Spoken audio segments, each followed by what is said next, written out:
Bonjour, je m'appelle Mathieu Longuet, je suis éleveur en bovins allaitant sur la commune de Lirecourt, dans la Somme, à une dizaine de kilomètres d'Abbeville.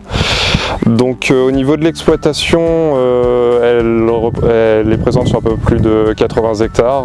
La répartition, c'est 40 hectares de prairies permanentes et le reste en culture. Donc une trentaine d'hectares de céréales, un petit peu de maïs et un petit peu de colza. Donc en ce qui concerne les prairies permanentes, les trois quarts sont présentes en zone à dominante humide. La petite problématique qu'on a sur ce type de parcelle, c'est que les légumineuses y sont peu présentes. Donc on a un tout petit peu de lotier des marais et de trèfle blanc nain. C'est à peu près tout. Au niveau de la période de pâturage, on peut être aussi restreint suivant les conditions de portance des prairies. Donc ce qui implique de constituer des stocks suffisants pour pouvoir pallier à ces périodes. Donc pour moi, l'autonomie protéique, ça doit déjà passer par une gestion simple au sein de l'exploitation et une bonne intégration. L'objectif aussi, c'est que ce qu'on va produire sur l'exploitation puisse être utilisé par l'ensemble des animaux, donc de tout âge, avec une distribution facile et qui ne demande pas forcément des investissements énormes au sein de la structure, parce que comme je suis jeune installé, je dois faire attention de ce point de vue-là.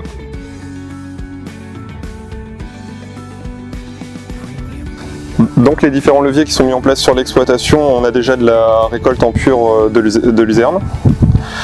Donc on réalise en moyenne 4 fauches.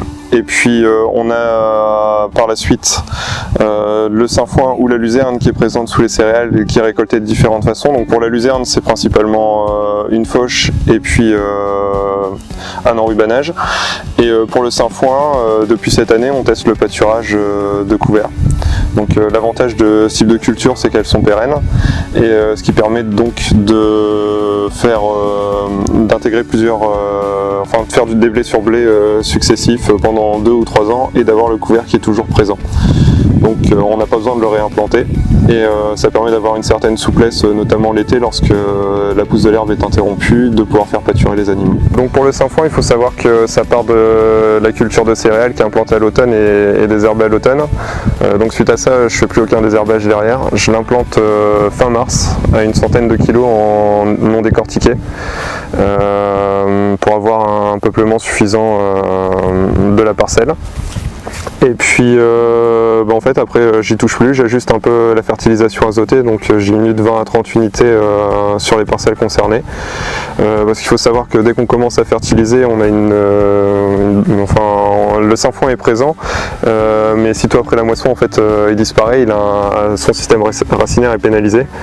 Et c'est pas ce que je recherche, comme je dois faire pâturer les animaux derrière, il faut absolument qu'il ait une bonne implantation.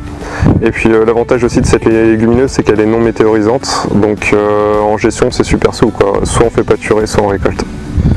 Donc actuellement il y a 43 mères allaitantes sur l'exploitation. L'objectif ça serait de monter un petit peu le troupeau et puis de développer un peu l'engraissement des broutards.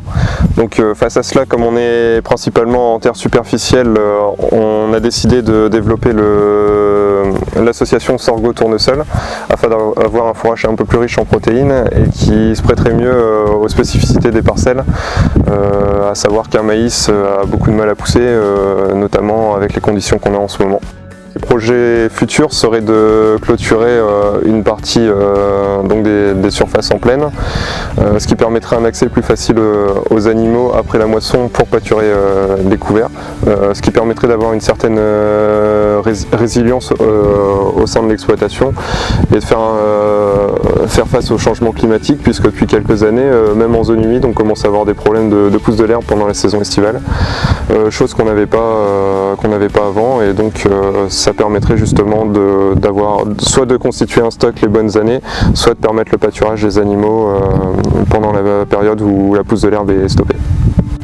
Donc à l'heure actuelle, le troupeau est en légère phase de croissance, donc on est toujours à la recherche de nouvelles cultures qui pourraient être intégrées facilement au système et qui permettraient justement de respecter la ressource qu'on a à disposition, et puis tout en restant dans un objectif de gestion simplifiée du travail.